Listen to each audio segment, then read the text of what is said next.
शान्ति ओम शान्ति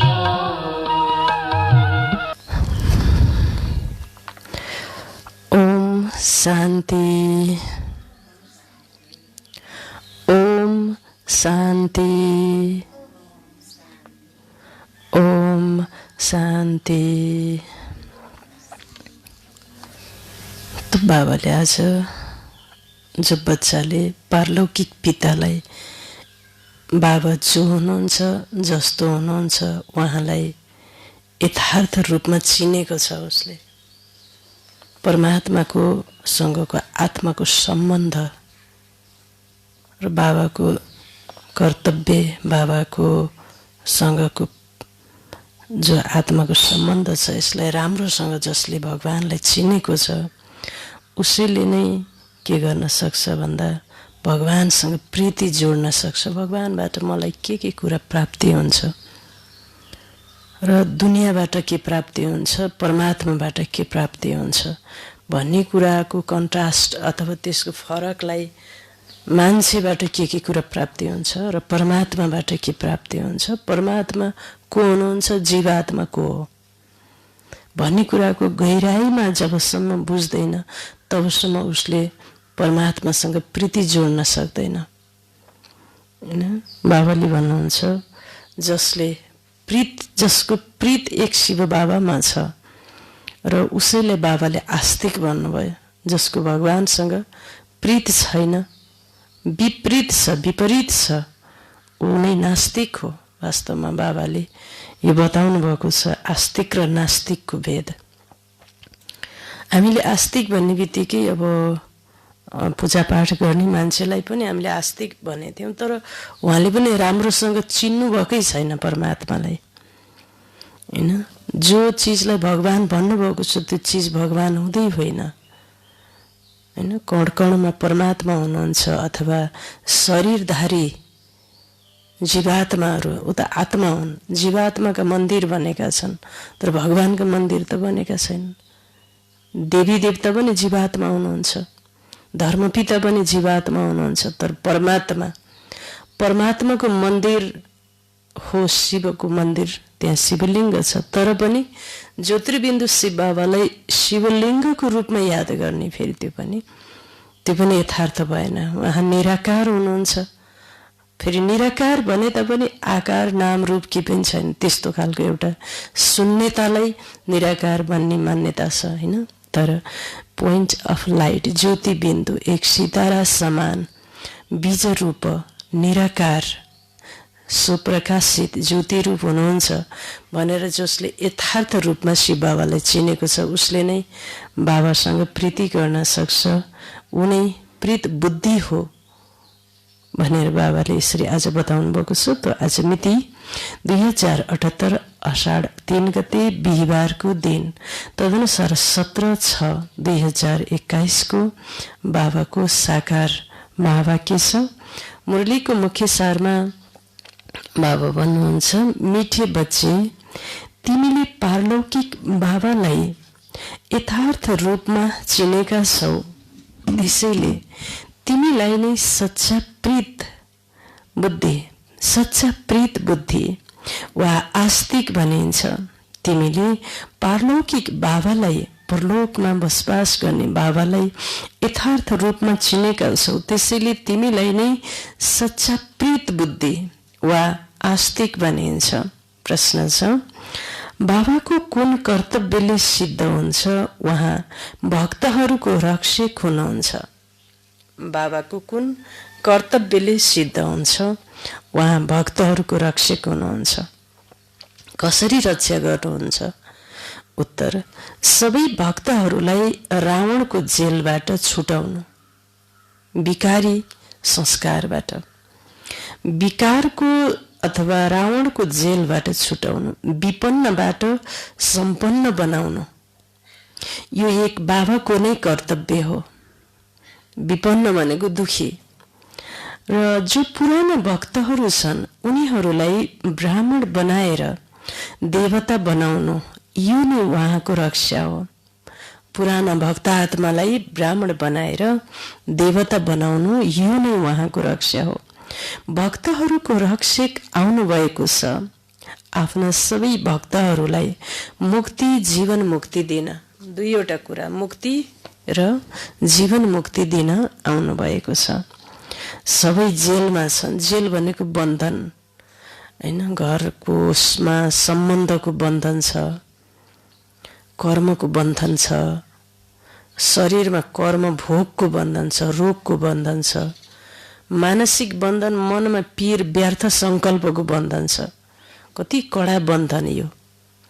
शिव बाबाले विकल्पको बन्धन हैन, नराम्रो संस्कारको बन्धन, यी सबै बन्धनहरूलाई बाबाले जेल भन्नुभयो। हामीले जेल भन्ने अर्कै बुझेका थियौँ, तर यो विषय विकारको जो बानी बेहोरा छ, आसक्ति वासनाको बानी छ, त्यो जेल हो, बन्धन हो, जसले जीवात्मालाई तल गिराउँछ। त्यसकारणले शिव बाबा आएर यस्तो ऊर्जा दिनुहुन्छ, शक्ति दिनुहुन्छ आत्मालाई। हामीले त्यसको वास्तविकतालाई बुझ्दछौँ। आत्माले त्यसको सत्यलाई बुझेपछि त्यो जेलबाट आत्मा निस्किन्छ। त बाबा भन्नुहुन्छ त्यो मुक्ति दिनको लागि, फेरि जीवन मुक्ति दिनको लागि आउनुहुन्छ। गीत छ, भोलेनाथ से निराला और कोई नहीं, बिगड़ी को बनाने वाला और कोही नहीं। ओम शान्ति। बच्चाहरूले यो कसको महिमा सुन्यो? गायन छ, उच्च भन्दा उच्च भगवान, भगवानलाई नै बाबा भनिन्छ।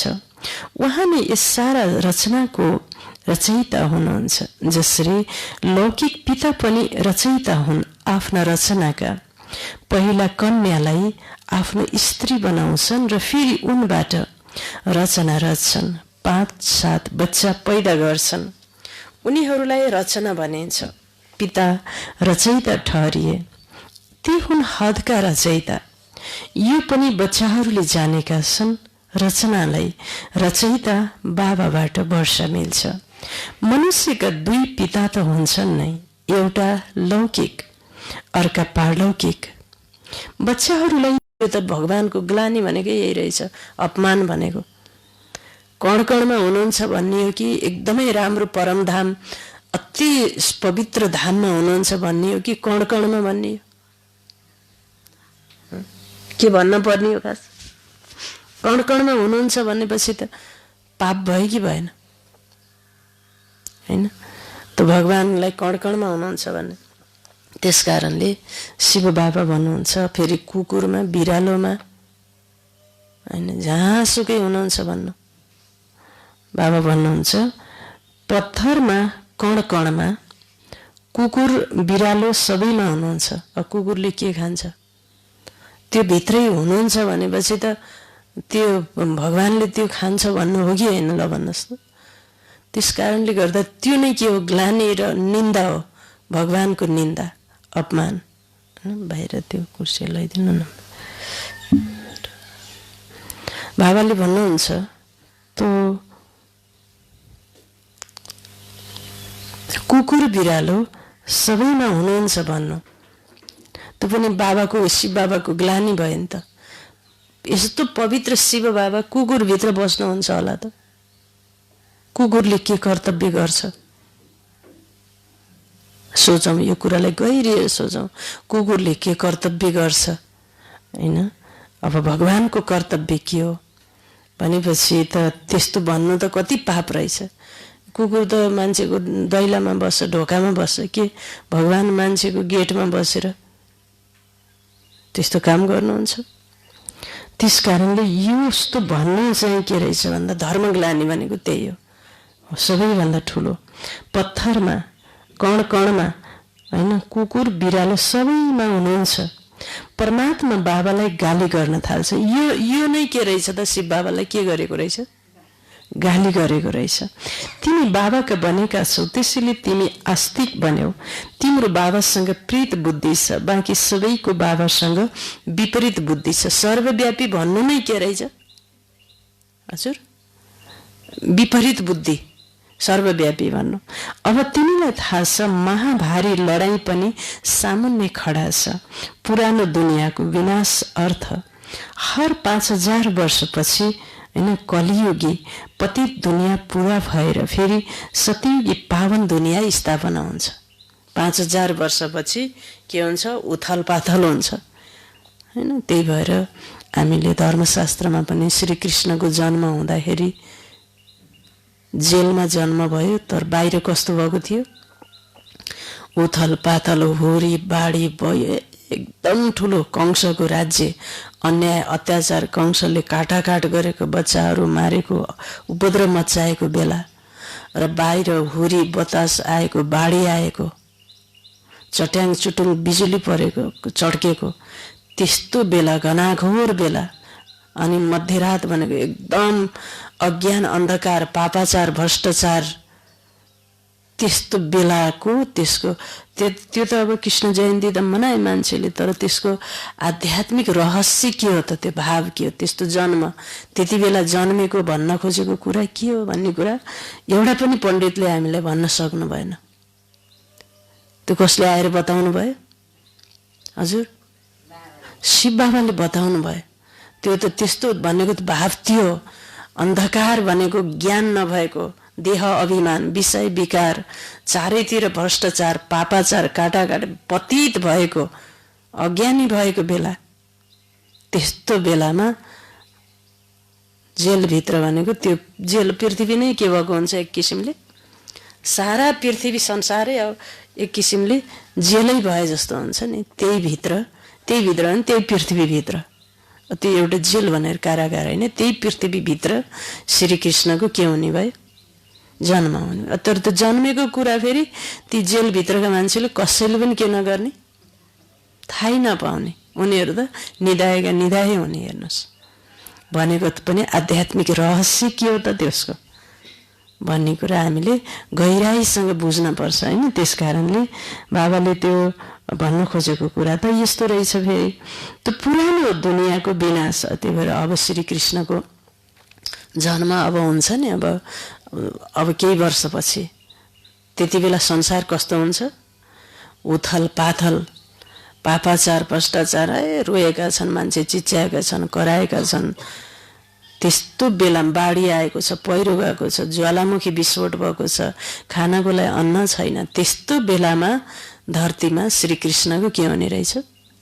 जन्म। त्यही कुरालाई शास्त्रमा के भनेर त्यसरी व्याख्या गरिदिए फेरि हैन त। शिव बाबा भन्नुहुन्छ त्यो 5000 वर्षपछि कलियुगी पतित दुनियाँ पूरा भएर फेरि सतयुगी पावन दुनियाँ स्थापना हुन्छ। बाबाद्वारा उहाँलाई याद गर्छन्, हे पतित पावन आउनुहोस्, हे खिवैया मलाई यस विषय सागरबाट निकालेर क्षीर सागरमा लिएर जानुहोस्। गान्धीले पनि भन्दथे, पतित पावन सीताराम, हे राम सबै सीताहरूलाई पावन बनाउनुहोस्। तिनीहरू सबै सीता हो हैन, भक्ति नै अरू। राम भनेको को हुनुहुन्न रहेछ? शिव बाबा हैन।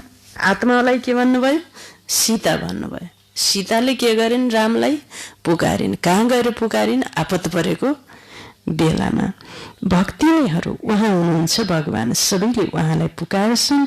उहाँले तिमीलाई पतितबाट पावन बनाइरहनु भएको छ, तिमीलाई कहीँ पनि धक्का खुवाउनुहुन्न।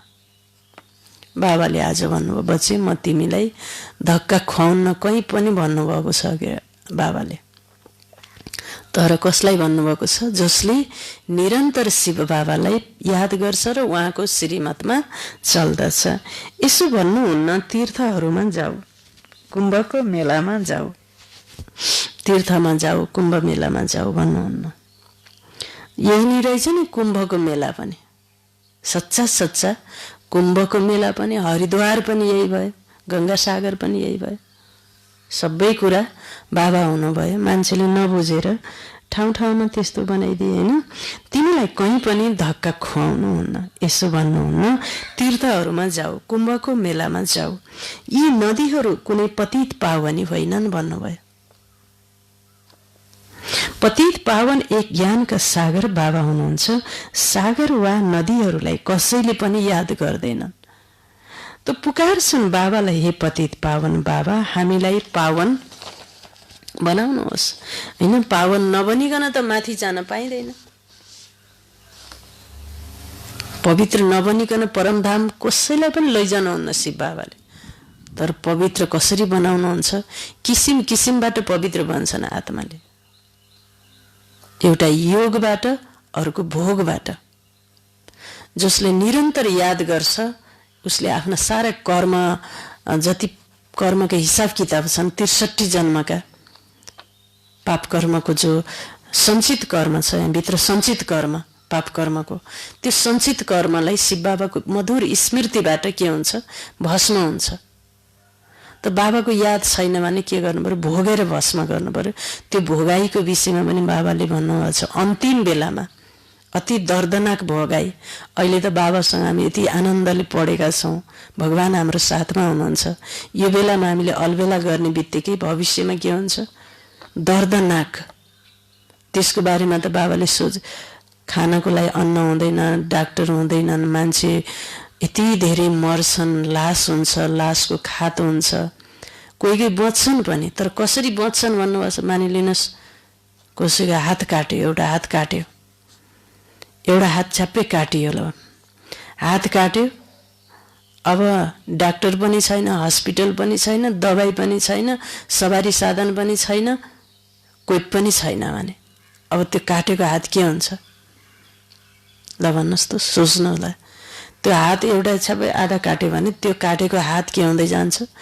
सड्दै जान्छ। सड्दै गइसकेपछि के हुन्छ? त्यहाँ किरा पर्न थाल्छन्। हेर्नुहोस्, सोच्नुहोस् त्यो मान्छेलाई कस्तो हुन्छ होला? त्यो सड्दैछ, मरेको पनि छैन, किरा परिरहेछन्, अनि भोग्न कति भोग्नुपर्छ होला त्यस्तो विकर्मको, त्यो पनि 63 जन्मको। पानी चाहिएको छ उसलाई, औषधि चाहिएको छ, हस्पिटलै हुँदैन, डाक्टर नै हुँदैन त्यति बेला। र आधा हात काटेको छ, आधा खुट्टा काटेको छ। त्यो आत्मालाई कति भोग्न, कति शास्ति हुन्छ होला त्यो विकर्म 63 जन्मको।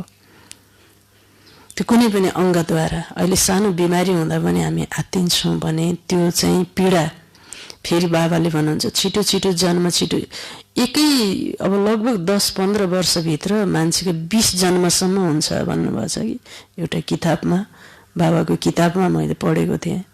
20 जन्मसम्म उसको हुने भनेपछि, किन भन्दा छिटो छिटो ऊ गर्भमा जान पर्यो, गर्भभित्र बसेर सजाय, किनकि धेरै पाप कर्म छ नि, थोरै थोरै भए त शरीरमा यही जीवनमा भोगाउनु हुन्थ्यो।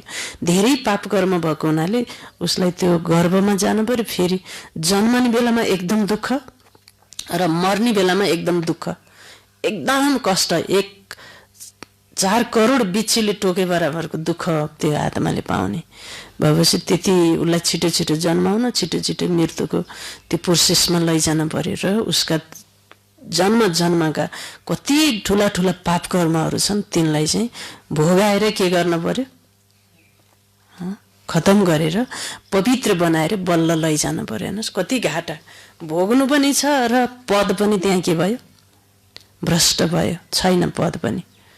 त्यस कारणले त्यसै भएर भनेको बाबाको आँखा खोलेर सुन्नु, कान खोलेर सुन्नु, पुरुषार्थ गर्नु, र समय के छ? दर्दनाक सिन आउनेवाला छ। त्यस्तो बेलामा हामीलाई कति ठुलो शक्ति चाहिन्छ, कति ठुलो पावर चाहिन्छ। कोही पनि अहिले सबै कुरा सुविधा छ ब्राह्मण आत्माहरूलाई पनि, घरमा पनि बाबाले सबै कुरा सम्पन्न बनाउनु पर्छ, आश्रममा पनि सबै ठाउँमा राम्रो छ। त्यति बेला केही चिज पनि मिल्दैन। त्यति बेला आफूले लामो समयदेखिबाट गरेको अभ्यास, चिन्तन, हैन, यो सब चिज त्यो बेलामा सञ्चित पुँजी भन्छ त्यसलाई।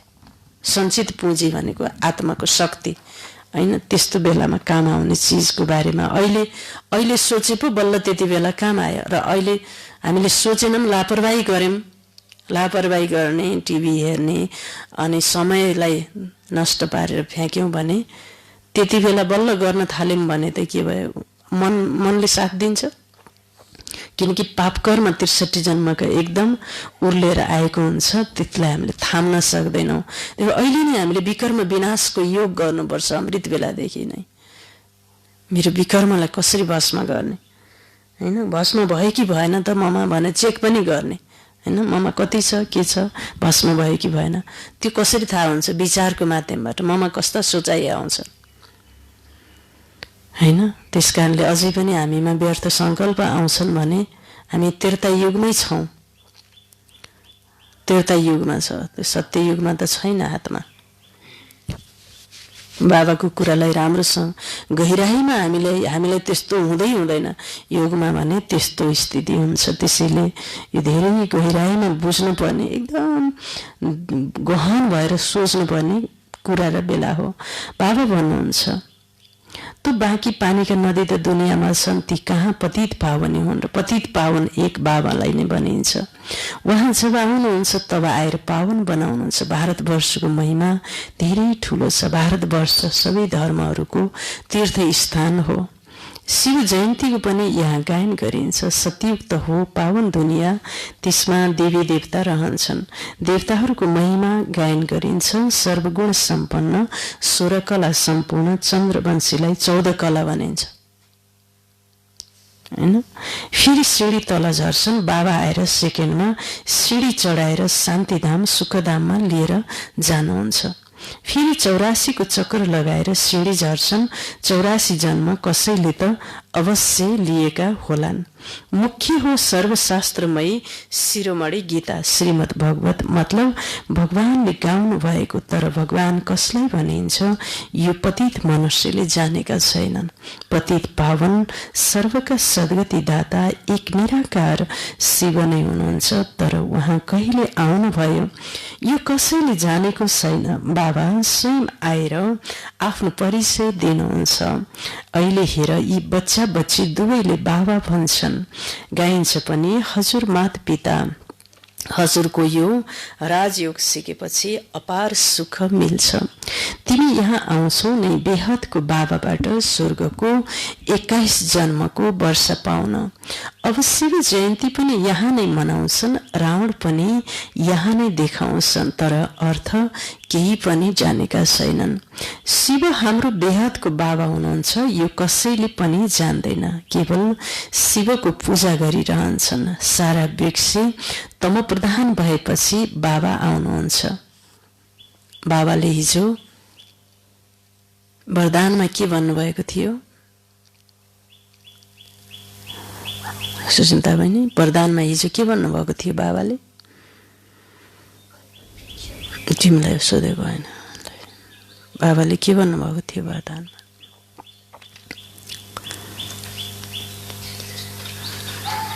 ल कसैले पनि भन्नु, वरदानमा के थियो?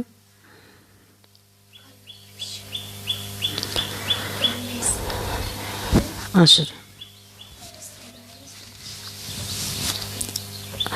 जसले अब एकपटक पनि मुरलीलाई आँखा खोलेर अन्तर्मनलाई जगाएर जब हामीले एकदम भित्र प्यास भरिएर हामीले मुरली सुन्छौँ, एकपटक सुन्दा पनि त्यो मुरलीको वरदान मुख्य सार बिर्सिँदैन। जब हामीले त्यसलाई एकदम ठुलो नसम्झिकन सामान्य रूपमा साधारण रूपमा बसेर हामीले सुन्छौँ, हाम्रो भित्रबाट मुरलीको पोइन्ट वरदान मिस भएर पानी जस्तै बगेर जान्छ। बुद्धिमा धारणा गर्नको लागि यस्तो भएर बस्नुपर्छ कि त्यो चिज जस्तो पृथ्वीमा अरू केही पनि छैन। यो अत्यन्त दुर्लभ र ठुलो समय हो। यति बेला म भगवानको महावाक्य सुन्न यस रणभूमिमा, संसार रूपी रणभूमिमा अर्जुन बनेर अत्यन्त लालायित भएर बसेको छु म। त्यही भएर भीष्म पितामहले भन्नुभयो, म हे भगवान, म अर्जुन किन भएन, म किन भीष्म पितामह भएँ?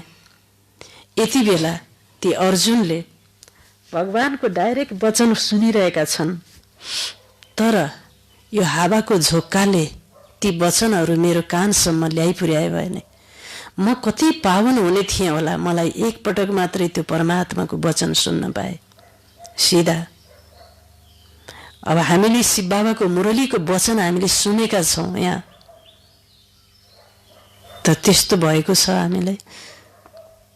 हामीले वरदानै बिर्स्यौँ, हिजोको मुख्य सार नै बिर्स्यौँ भने हामीले त त्यो कुरालाई त ध्यान दिएकै रहन्छौँ नि त।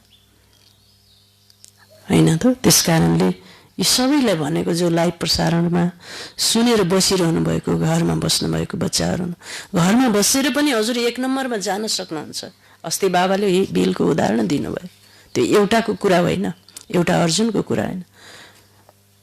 भित्र बस्ने भन्दा बाहिर बस्ने 1 नम्बरमा गयो, उसले चाहिँ 4वटा औँला थिए पनि उसले प्रयास गरेर फेरि पनि ऊ पुरुषार्थी बन्यो होइन। त्यो हो घरमा बस्ने बच्चाहरू। त्यो पुरुषार्थ, त्यो आन्तरिक आत्मिक ऊर्जाको कुरा हो। त्यो ऊर्जालाई उसले कति बाबाबाट लिएको छ आफूमा, त्यो कुरा महत्त्वपूर्ण हुन्छ।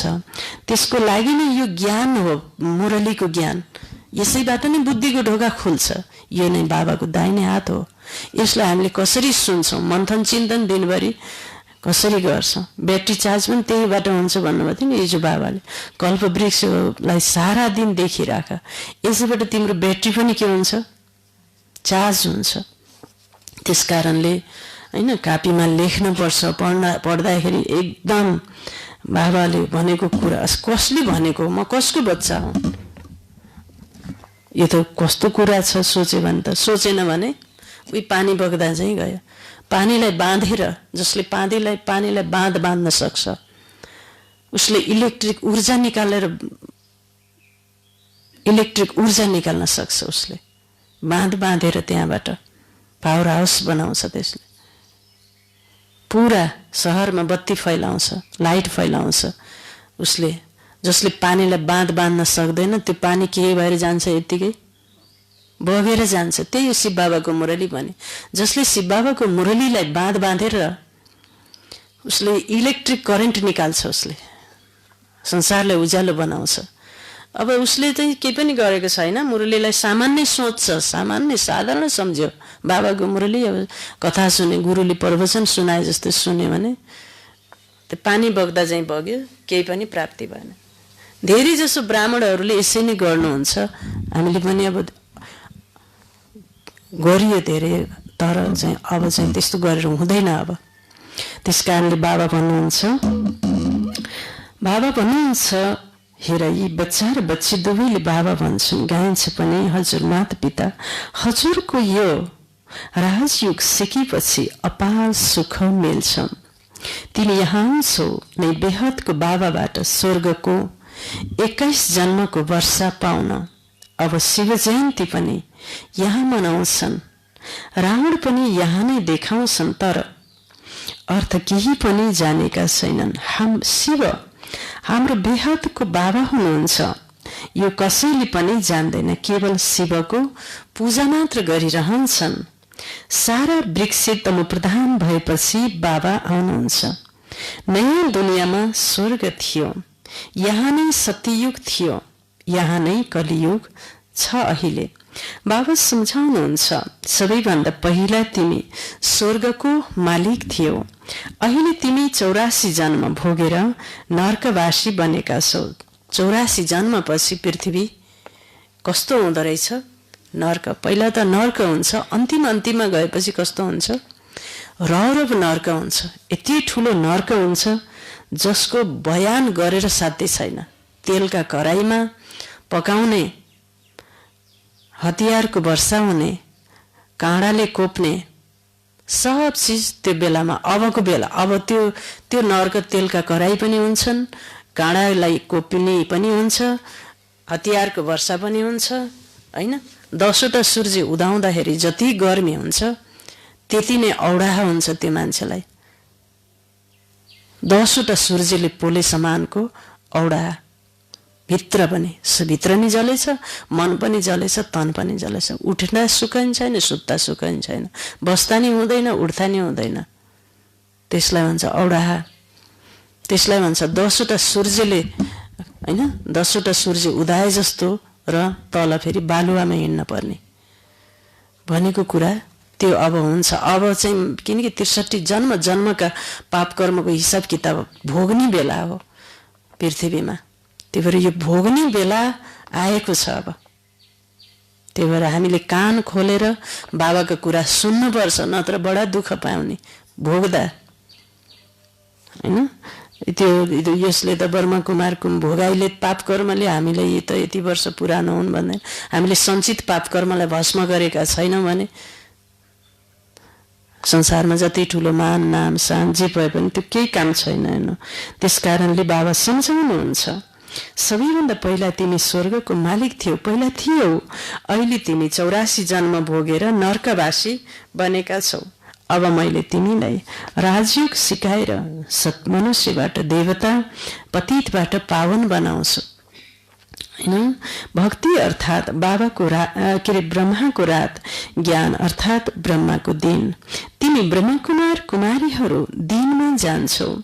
यस पुरानो दुनियाँलाई अब आगो लाग्नु छ, आगो लाग्नु छ। अवश्य महाभारत लडाईँ हुन्छ, लडाईँ हुन्छ। एकातिर आगो लाग्छ, अर्कोतिर महाभारत। आगो कसरी लाग्छ हैन, विस्फोट हुन्छ नि पृथ्वीबाट, त्यो ज्वालामुखी विस्फोट भएपछि त्यो एकदम आकाशमा पुग्छ कि, त्यो ज्वाला आकाशमा पुग्छ। आकाशमा पुगेपछि के हुन्छ फेरि, एउटा निश्चित दूरीमा पुगेपछि त्यो के हुन्छ फेरि तल खस्छ। कहाँबाट त्यो आगो आयो भन्ने मान्छेलाई थाहै हुँदैन, माथिबाट आगो खस्छ। त्यो कसरी खस्छ, ज्वालामुखी विस्फोट भएपछि हैन। त्यस कारणले गर्दा त्यो आगो कताबाट खस्यो होला, आकाशबाट आगो खस्यो भनेर वर्णन। ज्वालामुखी विस्फोट हुँदा पहिला आकाशमा जान्छ, त्यो एकदम जोडले जान्छ अनि यसरी त्यो फैलिन्छ। यसरी फैलिँदाखेरि धेरै लामो दूरीमा त्यो फैलिँदाखेरि त्यसलाई आकाशबाट आगो खसेको, आकाशमा आगो त छैन तर त्यसरी फहने रहेछ। त्यस कारणले बाबाले भन्नुहुन्छ रात तिमी ब्रह्मकुमार कुमारीहरू दिनमा जान्छौ, यस पुरानो दुनियाँलाई अब आगो लाग्नु छ। अवश्य महाभारत लडाईँ हुन्छ, फेरि एकातिर आगो अर्कोतिर लडाईँ। फेरि त्यो लडाईँ हुने बेला अघि काटेको भने थियो नि, हात काट्ने खुट्टा, त्यो काटाकाट भनेको एउटा ल्याएर काटिदिन्छ लडाईँमा। काट्ने मान्छे जान्छ कता, त्यो मान्छे त्यहीँ अब मर्यो होला भन्ने छोड्छ, ऊ पछारिन्छ, मरेको हुँदैन। लडाईँमा यस्तो हुन्छ, कस्तो कस्तो हुन्छ होला, त्यस्तोको गहिरो कुरा पनि हामीले सोच्नुपर्छ, तब त पुरुषार्थमा आँखा खुल्छ। नत्र त के हुन्छ, एकातिर यो अन्तिम बेलामा आलस्य र अलबेला पनि यस्तो हुन्छ कि त्यसले माया रावणले, कुम्भकर्णले अन्तिम प्रहार गरिरहेको हुन्छ योगीहरूलाई। नभएको निद्रा, नभएको आलस्य, के भयो मलाई यस्तो, म त त्यस्तो होइन मान्छे भन्ने हुन्छ, त्यस्तो बनाउँछ यी सब परीक्षाहरू।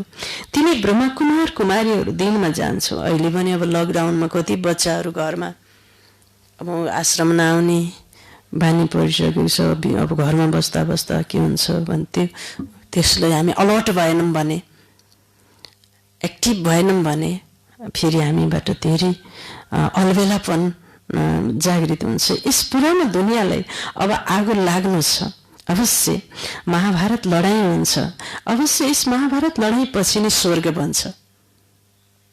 एकातिर त्यस्तो, अर्कोतिर फेरि स्वर्ग बन्दछ। अनेक धर्म विनाश भएर एक धर्मको स्थापना हुन्छ। तिमी बच्चाहरू बाबाका सहयोगी बनेर आदि सनातन देवी देवता धर्मको स्थापना गरिरहेका छौ। तिमी स्वर्गको मालिक बन्न लायक बनेपछि फेरि विनाश सुरु हुन्छ भन।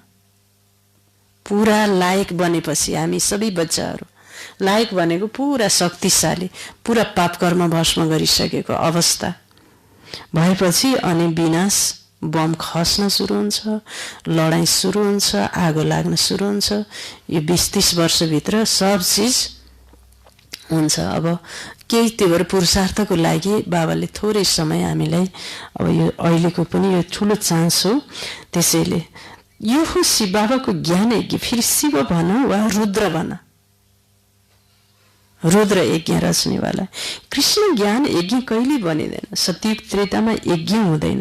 यज्ञ तब रचिन्छ जब उपद्रव हुन्छ, अनाश भएन वा लडाईँ भयो भने यज्ञ रचन शान्तिको लागि। तिनी बच्चाहरूलाई थाहा छ विनाश नभइकन त स्वर्ग बन्न सक्दैन। भारत माता शिवशक्ति सेना गायन गरिएको छ, वन्दना पवित्र कुनै गरिन्छ। तिमी माताहरूलाई वन्दे मातरम भनिन्छ किनकि तिमीले श्रीमत अनुसार सृष्टिलाई स्वर्ग बनाएका थियौ। अब बाबा भन्नुहुन्छ मृत्यु त सबैको शिरमाथि खडा छ। मृत्यु के छ भन्नुभयो? शिरै माथि छ। सोच, हामीले अब राजु भाइजी यति छिटो शरीर छोड्नुहुन्छ भने हामीले सोचेको थिएनौँ। ख्याल ख्यालमा जानुभयो एकदम। हामीले पनि सोचेको थिएनौँ, उहाँले पनि सोच्नु भएको थिएन। यत्तिकै त्यस्तो जवान हट्टाकट्टा व्यक्ति हेर्नु अचानकमा जानुभयो। के रहेछ त मृत्यु? के रहेछ? सामने शिरमाथि खडा छ। म त जवान छु। उहाँले नि सोच्नु भएको थियो होला म धेरै पुरुषार्थ गरौँला, बाबाको याद पछि गरौँला, धेरै सेवा गरौँला। हस्पिटलमा पनि भन्नुभएको थियो धेरै सेवा गर्नु छ, मलाई बाँच्नु छ, मलाई बचाउनुहोस्, धेरै सेवा गर्नु छ, धेरै गर्नु छ भन्नुभएको थियो। तर हेर्नुहोस् त कति ठुलो पाठ शिक्षा। त्यो भएर बाबा भन्नुहुन्छ मृत्यु शिरमाथि सबैको खडा छ भनेर भन्नुभएको छ, सबैलाई भन्नुभएको छ। त्यसैले अब यो एक जन्म पवित्र बनाएर बाबालाई याद गर, अनि तिमी तम प्रधानबाट सतो प्रधान बन्छौ। अहिले तिमी शूद्रबाट ब्राह्मण बनेपछि फेरि देवता बन्छौ। यो कुनै नयाँ कुरा होइन। कल्प हर 5000 वर्षपछि यो चक्र घुमिरहन्छ। नर्कबाट स्वर्ग बन्छ। पतित दुनियाँमा मनुष्यले जे कर्म गर्छन् त्यो विकर्म नै बन्छ। बाबा भन्नुहुन्छ 5000 वर्ष पहिला पनि तिमीलाई कर्म अकर्म विकर्मको गति सम्झाएको थिएँ। कर्म के हो, अकर्म के हो, विकर्म के हो, यसको गतिको भेद सम्झाएको थिएँ भन्नुभयो। अहिले तिमीलाई सम्झाउँछु म परमपिता परमात्मा निराकार तिम्रो पिता हुँ। यो शरीर जसको मैले आधार लिएको छु यिनी कुनै भगवान होइनन् भन्नुभयो बाबाले। बाबालाई मनुष्यलाई देवता पनि भनिँदैन। अब मनुष्यलाई भगवान कसरी भन्न सकिन्छ? बाबा सम्झाउनुहुन्छ तिमीले 84 जन्म लिँदै सिँढी तल झर्दै आएका छौ। माथि कोही जान सक्दैन। सबैले पतित बन्ने मार्ग नै बताउँछन्, स्वयं पनि पतित बन्दै जान्छन्। त्यसैले बाबा भन्नुहुन्छ उनीहरूको पनि उद्धार गर्न मलाई आउनुपर्छ। त्यो उद्धार भनेको त्यो पतित बन्ने भिखारी बन्नेलाई सजाय पनि उनको लागि हो, एक किसिमको उद्धार हो। किनकि आत्मालाई पवित्र बनाउने त्यो प्रोसेस हो। या त भोगेर या त योगी भएर हरेक कुराको हिसाब किताब छ बाबासँग। त बाबा भन्नुहुन्छ यो रावण राज्य हो। तिमी अहिले रावण राज्यबाट निस्किएर आएका छौ। बिस्तारै सबैलाई थाहा हुन्छ ब्राह्मण नबनी शिव बाबाबाट वर्षा लिन सक्दैनौ। पिता छन् नै दुई, एक निराकारी बाबा, दोस्रो साकारी बाबा। वर्षा मिल्छ एक निराकारी बाबाबाट साकारी बच्चाहरूलाई र फेरि बेहदको निराकारी बाबाबाट वर्षा मिल्छ निराकारी आत्माहरूलाई। अब तिनी बच्चाहरूलाई थाहा छ हामी प्यारा शिव बाबाबाट 21 जन्मको लागि सुखधामको वर्षा लिन आएका छौँ। विश्वको मालिक बन्छौँ योग बलद्वारा। कति ठुलो शक्ति चाहिएला। अहिले नै हामी साना कुराहरूमा अपसेट हुन्छौँ भने ती ठुला कुरामा के गति होला? आफूलाई चेक गर्ने बेला हो। यति बेला साना कुराहरूले हामीलाई दुखी बनाउँछ, अपसेट बनाउँछ, झन्झटमा ल्याउँछ भने यति ठुलो कुरालाई सामना गर्नको लागि कति ठुलो ऊर्जा चाहिएला?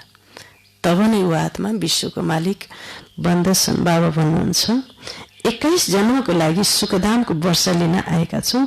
विश्वको मालिक बन्छौ योग बलद्वारा। कुनै हतियार आदि छैन। बाबासँग योग लगाएर विकर्म विनाश गरेर विष्णुपुरीको मालिक बन्छौ। अब अमरलोकमा जानको लागि अमर कथा सुनिरहेका छौ। त्यहाँ अकालमा मृत्यु कहिल्यै हुँदैन। मृत्यु त हुन्छ समय आएपछि, दुःखको नाम निशान हुँदैन। तिमी बच्चाहरू आएका छौ बेहदको बाबाको श्रीमत अनुसार सर्वश्रेष्ठ देवी देवता बन्न। यो कुनै शास्त्रको ज्ञान होइन। देखाउँछन् विष्णुको नाभिबाट ब्रह्मा निस्किए, उनको हातमा फेरि शास्त्र दिएका छन्।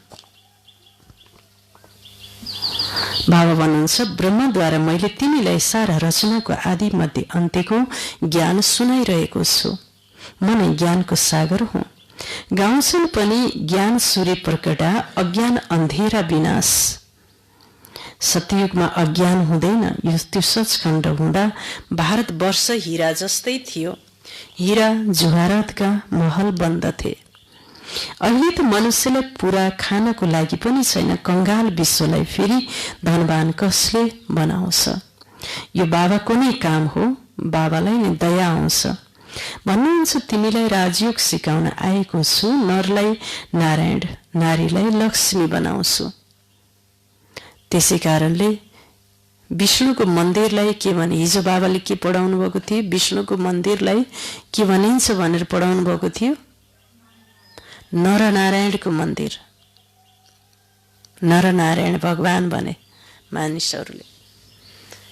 फेरि नरनारायण भनेर दुईटैलाई देखाउँदाखेरि कम्बाइन्ड रूप केलाई देखाइदिए? फेरि विष्णु चतुर्भुजलाई देखाए। यसको आध्यात्मिक रहस्य, गहन रहस्य होइन। ब्रह्मा, कृष्ण, विष्णु, नर, नारायण, यो सब कुराको रहस्य बाबाले सम्झाउनु भयो। फेरि हिजोको मुरलीमा सम्झाउनु भएको थियो।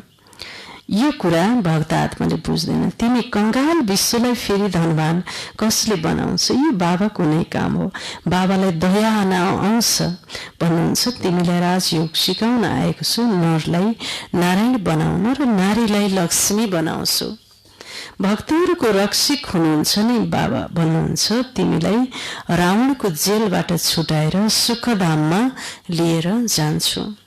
सारा दुनियाँमा जो ब्राह्मण बन्छन् उनीहरू नै देवता बन्दछन्। ब्रह्माको नाम पनि प्रसिद्ध छ, प्रजापिता ब्रह्मा। तिमी ब्राह्मण हौ सबैभन्दा उत्तम। तिमीले विश्वको रूहानी सच्चा सेवा गरिरहेका छौ। बाबाको यादबाट नै विकर्म विनाश हुन्छ। अरू कुनै मार्ग छैन। पतितबाट पावन बन्ने यादद्वारा नै खाद भस्म हुन्छ। सुनारहरूले जानेका छन् नक्कली सुन कसरी बन्छ। त्यसमा चाँदी, तामा, फलाम मिसाउँछन्। सुनमा के मिसाउँदा रहेछन् सुनारले? चाँदी, तामा, फलाम मिसाउँछन्। तिमी पनि पहिला सतप्रधान थियो, फेरि मिसावट पर्छ तम प्रधान बनेका छौ। अहिले फेरि सतप्रधान बन्नुपर्छ, अनि मात्र सत्ययुगमा जान सक्छौ। बाबा भन्नुहुन्छ कुनै पनि देहधारीलाई याद नगर। चाहे देवी देवता, चाहे धर्म पिता, चाहे ऋषि मुनि, चाहे ब्राह्मण कुलका आत्माहरू, कसैलाई पनि, चाहे लौकिकमा कोहीलाई पनि याद नगर। किन भन्दा देहधारीबाट आत्मालाई केही कुरा पनि प्राप्ति हुँदैन। आत्माको ब्याट्री चार्जर शिव बाबा हुनुहुन्छ, न कि जीवात्मा। जीवात्माले उल्टो के गरिदिन्छन्? डिस्चार्ज गरिदिन्छन् होइन। त्यसकारणले बाबा भन्नुहुन्छ कुनै पनि देहधारीलाई याद नगर। गृहस्थ व्यवहारमा रहँदै एक बाबा सिवाय अरू कसैलाई याद गरेनौ भने तिमी विष्णु स्वर्गपुरीको मालिक बन्छौ। घर गृहस्थीमा बसेर पनि एक बाबा सिवाय कसैलाई पनि याद गरेनौ भने तिमी गएर मालिक बन्छौ स्वर्गपुरीको। स्वर्ग अथवा विष्णुपुरी थियो, अहिले रावणपुरी छ, फेरि विष्णुपुरी बन्छ अवश्य। साधु सन्त आदि सबैको उद्धार गर्न आउँछु, सबैको। त्यसैले नै यदा यदा हि धर्मस्य ग्लानिर्भवति भारत भनिन्छ। यो यहाँको नै कुरा हो। सर्वको सद्गति दाता म एक बाबा शिव हुँ। शिव रुद्र सबै उहाँकै नाम हुन्। शिव शब्दको अर्थ कल्याणकारी, मङ्गलकारी, शुभकारी। रुद्र, रु भनेको के हो? दुःख, दर्द। द्र भनेको के? त्यसलाई नष्ट गरिदिने अथवा त्यसलाई दमन गरिदिने, खत्म गरिदिने।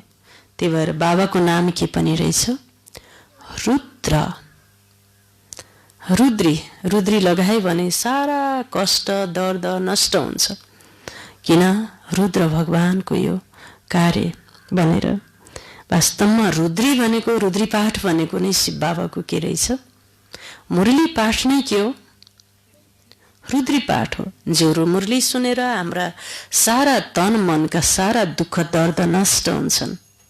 त्यसैले यो नै रुद्री पाठ हो हैन। शिव रुद्र सबै उहाँकै नाम हुन्, अथाह नाम राखिदिएका छन्।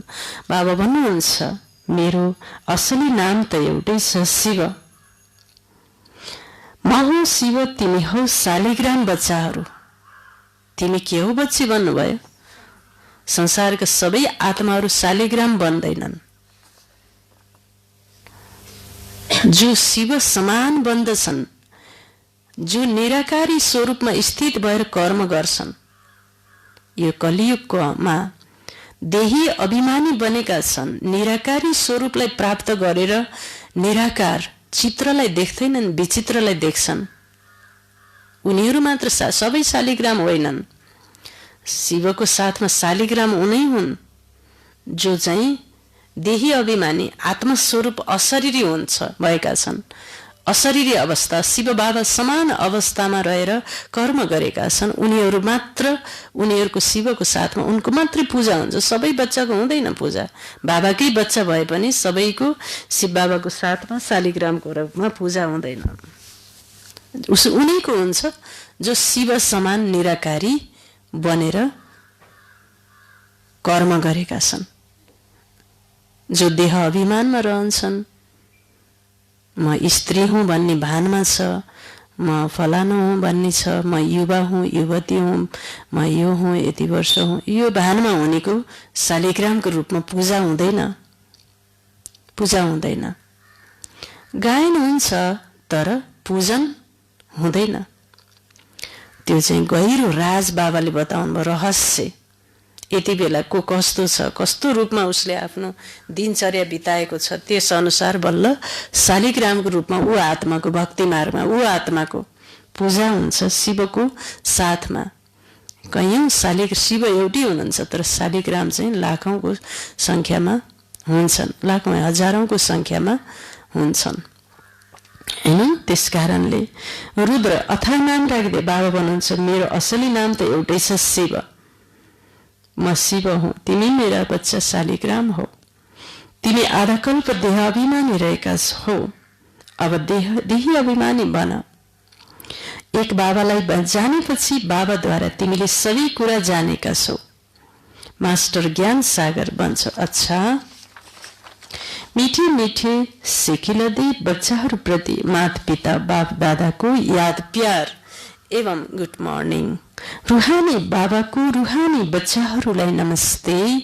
हामी रुहानी बच्चाहरूको रुहानी बाबालाई याद प्यार, गुड मर्निङ, नमस्ते बाबा, नमस्ते। धारणा 1 नम्बर, श्रीमतमा चलेर सर्वश्रेष्ठ देवता बन्नु छ। सारा विश्वको सच्चा सच्चा रुहानी सेवा गर्नु छ। मनसा सेवालाई के भन्नुभयो बाबाले? रुहानी सेवा अथवा आत्मा सम्झेर कर्म गर्नु हैन। आत्मा सोचेर ज्ञान दिनु, आत्मा सोचेर प्रवचन गर्नु, आत्मा सोचेर खाना खान दिनु, आत्मा सोचेर पानी दिनु, आत्मा सोचेर चिया दिनु। जसले आत्मा सोच्न सक्दैन, देहलाई हेर्दछ भने उसले दिन सक्दैन। त्यसकारणले यो आत्मा अभिमानी बन्ने पाठशाला हो। जसले आत्मा दृष्टि राख्न सक्दैन, कसैलाई पनि देह दृष्टि राख्दछ, बडा खतरनाक हुन्छ। उसले रुहानी भाइब्रेसनलाई नष्ट पारिदिन्छ। आध्यात्मिक सम्पत्ति जिरो बनाइदिन्छ भाइब्रेसन, त्यस कंगाल बनाइदिन्छ। त्यसकारणले बाबाले गर्नु छ तर रुहानी सेवा गर्नु छ। बाबा भन्नुहुन्छ सारा विश्वको सच्चा सच्चा रुहानी सेवा गर्नु छ। आदि सनातन देवी देवता धर्मको स्थापनामा बाबाको पूरा पूरा सहयोगी बन्नु छ। शालिग्राम नै वास्तवमै के हो? परमात्माको पूरा पूरा सहयोगी आत्मा हो। 2 नम्बर, आत्मालाई सच्चा सुन बनाउनको लागि एक बाबा सिवाय कुनै पनि देहधारीलाई याद गर्न छैन। पारलौकिक बाबासँग सच्चा सच्चा प्रीति राख्नु छ। परलोकमा रहने बाबासँग मात्र प्रीति हुनुपर्छ। एकदम राम्रोसँग वरदानलाई, हिजोको वरदान के थियो फेरि एकपटक भन्नु होला। हिजोको वरदान के थियो?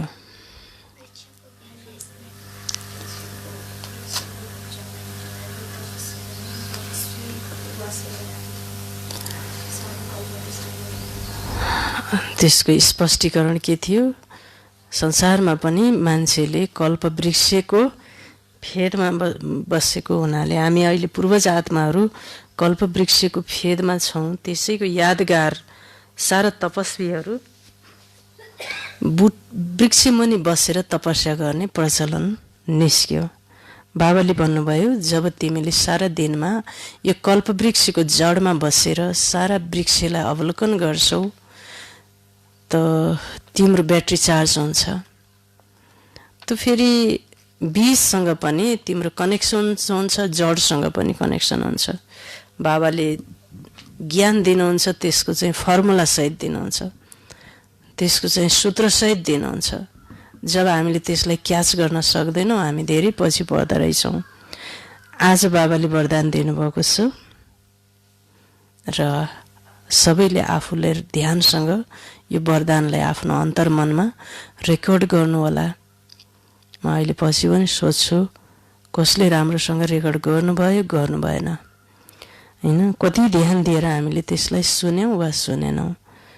वरदान छ अन्तर्मुखी बनेर आफ्नो समय र सङ्कल्पको बचत गर्ने विघ्न जित भव। अन्तर्मुखी बनेर आफ्नो समय र सङ्कल्पको बचत गर्ने विघ्न जित भव। पहिला त अन्तर्मुखी भनेको के हो? अन्तर्मुखी र बाहिरमुखता। बाहिरमुखी भनेको शरीरको भान, शरीरको दुनियाँ। अन्तर्मुखी भनेको आत्मा भान, आत्मा देख्नु र आत्माको दुनियाँमा भ्रमण गर्नु। बाहिरमुखी भनेको शरीरलाई देख्नु, शरीरको दुनियाँमा भ्रमण गर्नु, मनलाई इन्द्रियको आकर्षणमा ल्याउनु। र अन्तर्मुखी भनेको आत्माको मन बुद्धि संस्कार, आत्माको लोक, आत्माका पिता यतापट्टि लाग्नु। यसलाई हामीले बुझ्ने। त्यसैले अन्तर्मुखी बनेर आफ्नो समय र सङ्कल्पको बचत गर्ने विघ्न जित भव। विवरण कुनै पनि नयाँ शक्तिशाली आविष्कार गर्दा जमिन मुनि गर्छन्। तिमी पनि जति अन्तर्मुखी अर्थात् अन्डरग्राउन्ड रहन्छौ त्यति वायुमण्डलबाट बचाउ हुन्छ। यो वायुमण्डल दुःख दर्द विकारको वायुमण्डल होइन, यो आकर्षणको वायुमण्डलबाट तिम्रो बचाव हुन्छ। के गर्दा बचाव हुन्छ? अन्तर्मुखी रहँदा। मन नै मुख हो, त्यो मनलाई आत्मातिर फर्काउँदा त्यो मनन शक्ति बढ्छ र मायाको विघ्नबाट पनि सुरक्षित हुन्छौ। मनन शक्ति बढेपछि, सकारात्मक शक्ति बढेपछि मायाको विघ्नबाट पनि सुरक्षित हुन्छौ। बाहिरमुखतामा आउनु पर्दा पनि अन्तर्मुखी हर्षितमुख आकर्षणमूर्त रहने गर। कर्म गर्दा पनि यो प्र्याक्टिस गर्यौ भने समयको बचत हुन्छ, समय खेर जाँदैन र सफलता पनि धेरै अनुभव गर्छौ। स्लोगन छ, बाबाको स्लोगन छ, बिमारीसँग नडराऊ, त्यसलाई दबाई रूपी फल फूल खुवाएर बिदाई देऊ। शिव बाबाले आज दबाईलाई फल फुल किन भन्नुभयो? फल फुल, कोही फल पहेँला हुन्छन्, कोही फल राता हुन्छन्, कोही फल हरिया हुन्छन्, कोही फल सेता हुन्छन्। ती दबाई पनि कोही कस्ता हुन्छन्? पहेँला हुन्छन् गोली, कोही हरिया हुन्छन्, कोही सेता हुन्छन्, कोही गोली फेरि राता पनि हुन्छन् हैन, रातो कभर भएको हुन्छन्। त्यही भएर सम्झनु पर्यो यो कुरालाई। यी दबाईहरू पनि के हुन्? रङ्गी बिरङ्गी फलफुल। अब हामीले के सोच, दबाई खाएको छु भन्ने सङ्कल्प नगर्ने। शिव बाबाले के सङ्कल्प गरेर खाऊ भन्नुभयो? हजुर, फलफुल खाएको छु। फलफुल पनि भन्नु भएन, कोही फुल खान मिल्छ। काउली फ्लावर यको सब्जी खान्छौँ हामीले हैन। त्यही भएर बाबाले फलफुल हैन, यसरी फलफुल सम्झ, दबाई नसम्झ। दबाई खाएको छु भनेपछि पिर चिन्ता हुन्छ, फलफुल खाए भनेपछि के हुन्छ? शक्ति हैन। त्यसरी हैन, त्यस कारणले बिमारीसँग नडराऊ, त्यसलाई दबाई रूपी फलफुल खुवाएर बिदाई देऊ बच्चे भनेर भन्नुभयो। सरस्वतीजी, मातेश्वरीजीको अनमोल महावाक्य मनुष्यलाई साक्षात्कार कसरी हुन्छ? अब यो पनि कति महत्त्वपूर्ण पाठ पढाउनु भयो मम्माले। यो साक्षात्कारको पाठ चाहिँ हैन पछि हुन्छ। त मम्माले एउटा पनि साक्षात्कार गर्नु भएन, तर उहाँबाट धेरै साक्षात्कार भयो मानिस आत्माहरूलाई।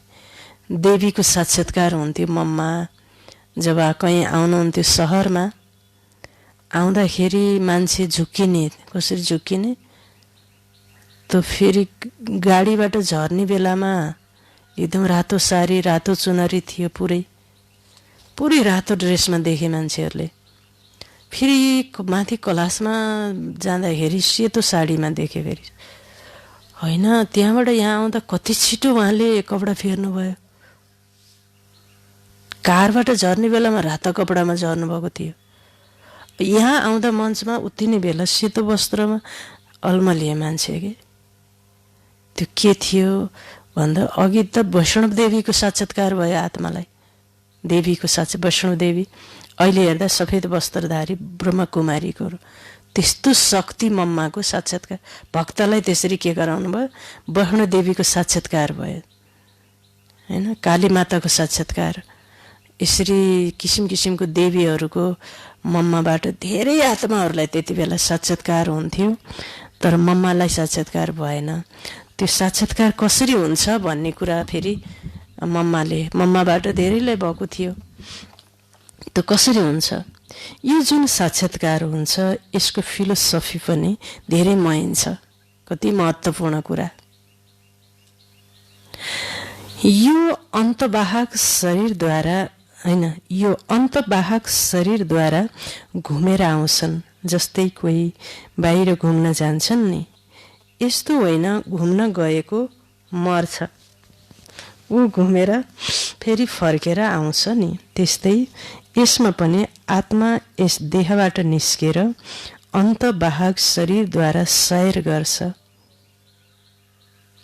थोरै समयको लागि उसको आत्मा उड्दा पन्छी हुन्छ। यो पनि परमात्माको काम हो, जसले उसको डोरीलाई खिचेर दिव्य दृष्टिद्वारा साक्षात्कार गराउनुहुन्छ। जस्तै राति हामी जब शरीरदेखि न्यारा भएर आत्मिक सुख पथ अथवा सपनाको अवस्थामा जान्छौँ, त्यस समय शरीर शान्त हुन्छ, देह र देहको धर्म भुलिन्छ। तर यस्तो होइन कुनै शरीर छोडेर गइन्छ, फेरि जागृतमा आउँछौ अनि त्यस रातको सपनाको अवस्था वर्णन गर्छौ। त्यस्तै परमात्मासँग योग लगाउँदा परमात्माले फेरि दिव्य दृष्टिद्वारा आत्मालाई सैर गराउनुहुन्छ। फेरि ध्यानबाट उठेपछि त्यो देखिएको साक्षात्कार वर्णन गर्छन्। मैले यो देखेर आएँ, यो सपना रजोगुण तमोगुण पनि हुन्छ। त्यो सपना रजोगुण तमोगुण पनि हुन्छ। यो ध्यान फेरि सतोगुण अवस्था हो। यो ध्यान, यो ट्रान्सको कुरा मम्माले बताउनु भयो। ध्यानमा शरीर कुनै मर्दैन, बाँकी शरीरको महसुसता हराउँछ। कसैलाई यो डक्टरले इन्जेक्सन लगाइदिँदा पनि शरीरको नै हुँदैन नि, एउटा त्यो इन्जेक्सन बेहोस बनाउने दबाईले पनि होइन, हातै चल्दैन, हात छ।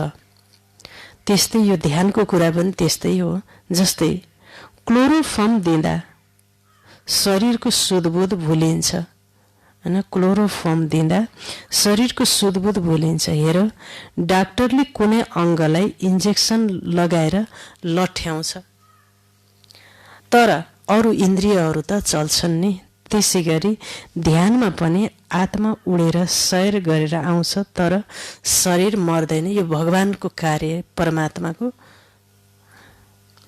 यो साक्षात्कारको डोरी पनि परमात्मासँग छ, न कि मनुष्य आत्मासँग। अच्छा, ओम शान्ति। कति गहन रहस्य, राजलाई हामीले सुन्यौँ आज। मम्माले यो राज निकालेर, त्यही भएर राजेश्वरी भनेको के हो त भन्दा जसले ज्ञानको राजलाई, भेदलाई, शिव बाबाको राजलाई निकाल्छ, उनै के भन्दछ, राजेश्वरीले बताउनु भयो साक्षात्कारको भेद। ल, बाबाले मुरलीमा आज के भन्नुभयो त, एक एकजनाले बताउने।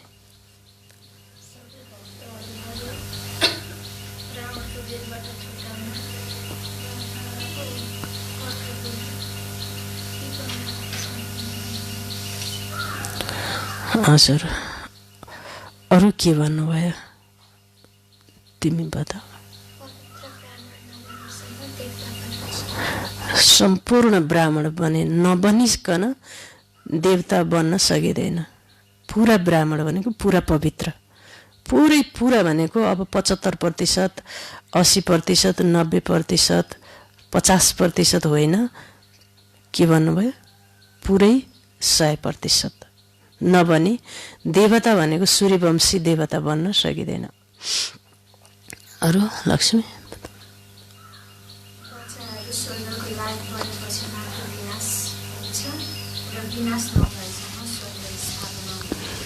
स्थापनाको कार्य, स्थापना भनेको सन् के अरे 111 स्टार्ट कि राजगद्दीमा बसेपछि बल्ल स्वर्ग, श्रीकृष्णको जन्मेको अवस्थालाई स्वर्ग बनिँदो रहन्छ। जब गद्दीमा बस्नुहुन्छ त्यति बेलाबाट मात्र स्वर्ग भनिन्छ। अरू शिशिर भाइ, बाबाको बाणी सुनाउनु।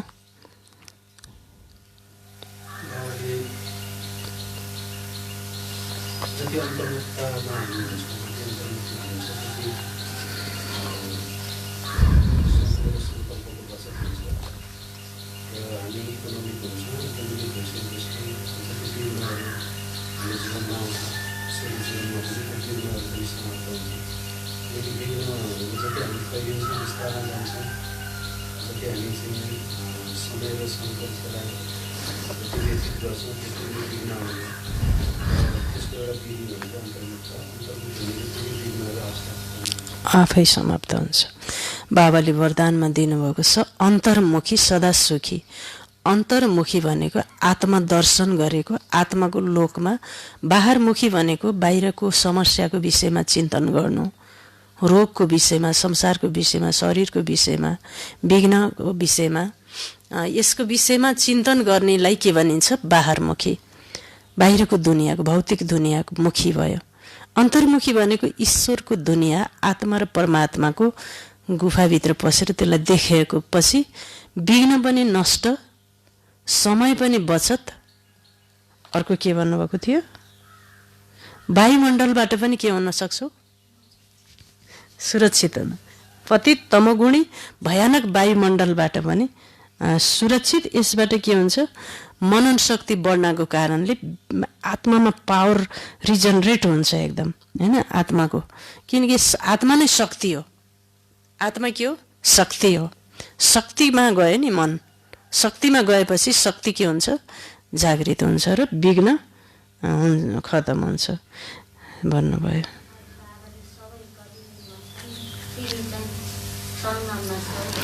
सङ्गममा बस्यो, एकातिर कलियुग नर्क छ, तिमी चाहिँ भगवानको काखमा गोदीमा बसेका छ। अरू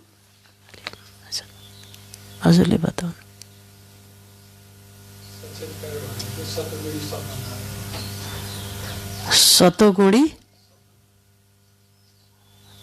सतोगुणी सपना भन्दा पनि ध्यान भन्नुभयो होइन। शिव बाबाले चाहिँ लगेर देखाउनु हुँदो रहेछ नि, बाबाले इन्जेक्सन लगाए जस्तै शरीर मर्दैन, ऊ चाहिँ त्यो दृश्य चाहिँ शिव बाबाले ऊ आत्मालाई पुरा देखाउने।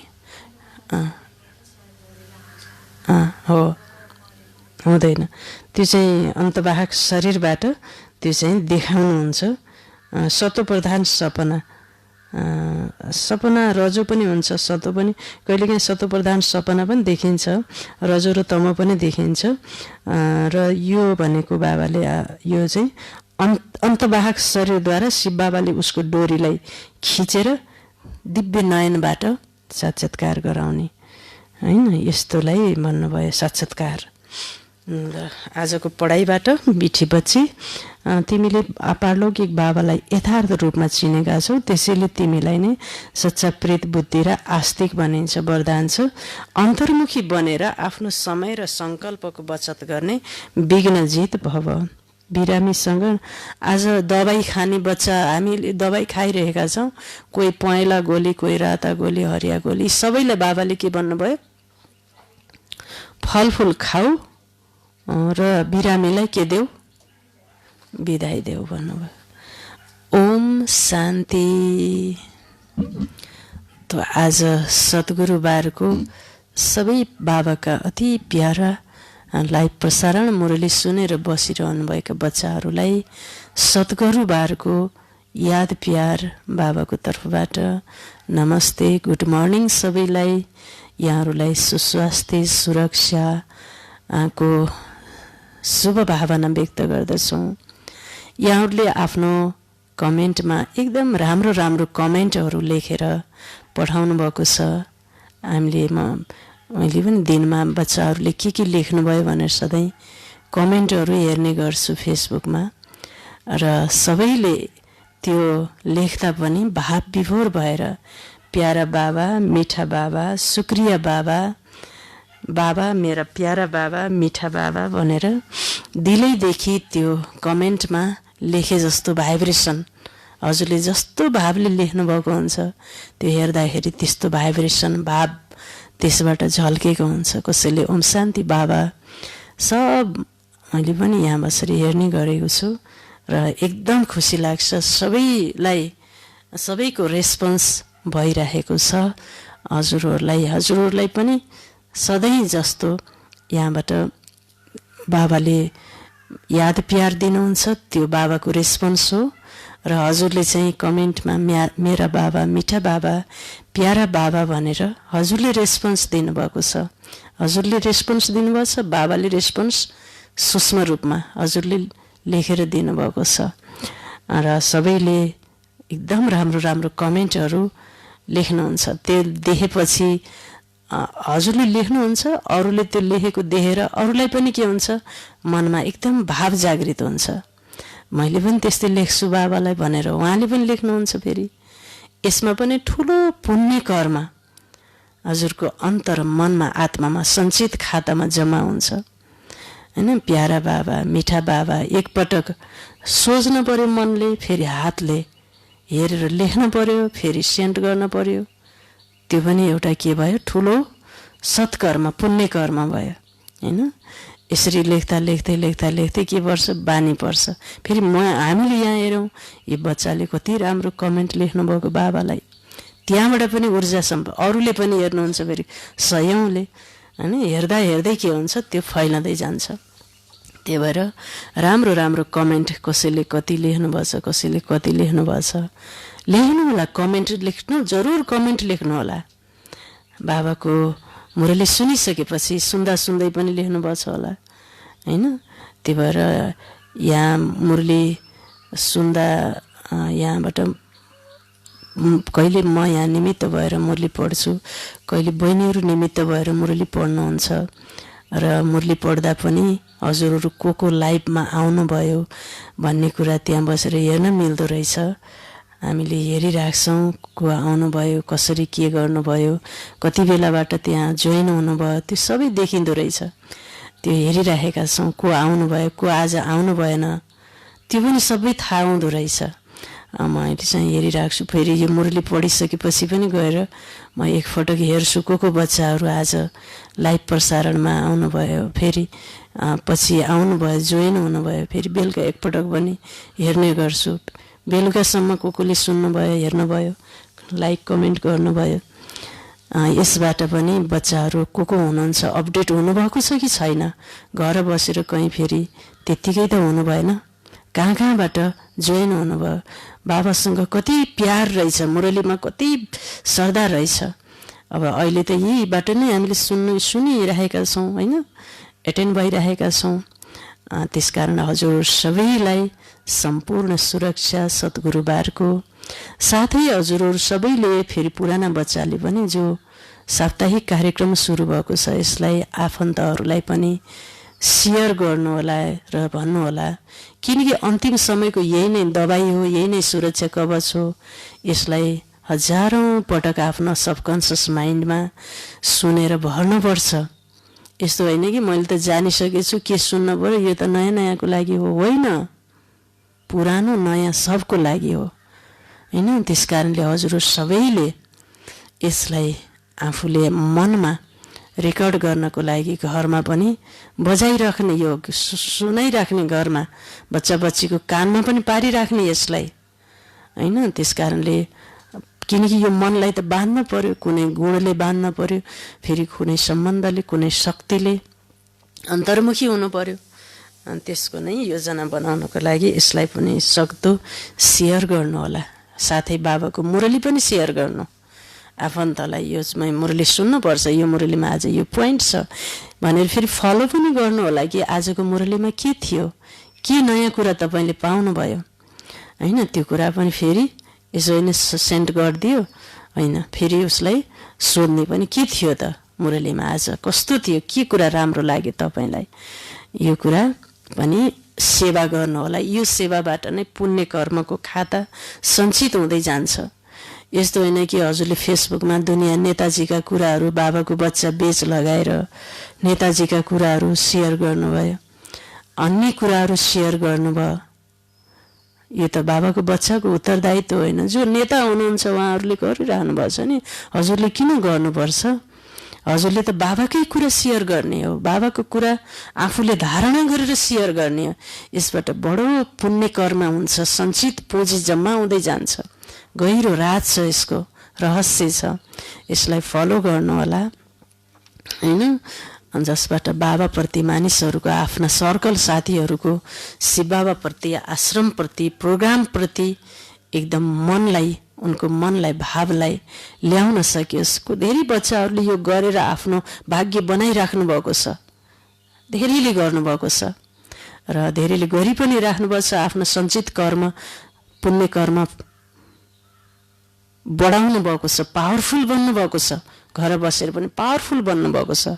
किनकि जस्तो कुरा हामीले सेयर गर्छौँ त्यही चाहिँ लाखौँ गुणा भएर कहाँ आउँछ, फेरि हामीमै आउँछ। फेरि कमेन्टहरू पनि आउँछन्, ओहो हजुरले मलाई बाटो देखाउनु भयो, हजुरले पठाइरहँदा के हुन्छ, हजुरले कति राम्रा कुराहरू मलाई पठाइरहनुहुन्छ, हजुरको मेरो प्रति कत्रो शुभ भावना छ, यस्ता कुराहरू आउँछन्, ती मल्टिप्लाई भएर है यो कार्य गर्नुहोला।